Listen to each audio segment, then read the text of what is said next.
pala yung project namin guys, oh. Yan, gagawin namin to ng tulay papunta sa loob. Papalaki kasi yung gate dyan. Yung kasama ko, tinatanggal lang yung mga tanim niya. Kasi sayang naman eh. Yan, oh.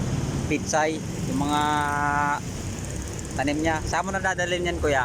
Ha? Saan mo na dadalhin yan? Saan mo ililipat? Sa Ibayo. Sa Ibayo. Malo. Mabubuhay pa kaya yan? Buhay lang. Anong diskarte mo dyan para mabuhay? Ay, kusot lang yan. Tatanim natin yan. Pag nabuhay yan, anong gagawin mo dyan? Ay, paghati-hati na natin mamamahirap. Ah, good job. Ang bait mo naman, kuya. Oo, sige. Eh, vlogger tayo rin eh. Sige, kuya, salamat sa pag-share ng pagtatanim mo ng gulay. Oh, mayroon pa raw sila dito, guys. Tanim. Oh, yan. Oo.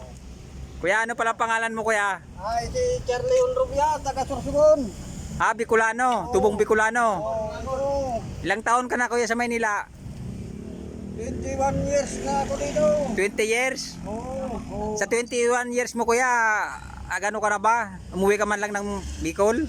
Wala na. Wala nang kulian. Ibig sabihin, kuya, wala ka ng mga kamag-anak ron? Marami.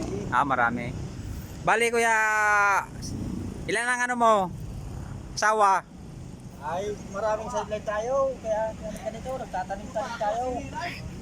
Sige, kuya, hanggang dito lang yung video natin. Salamat, kuya, sa pag-share ng yung pagdidiskarte sa pagtatanim ng gulay. Ayan pala, guys, yung tanim-tanim niya rito. Ayan, guys, ang tataba ng pitsay, oh.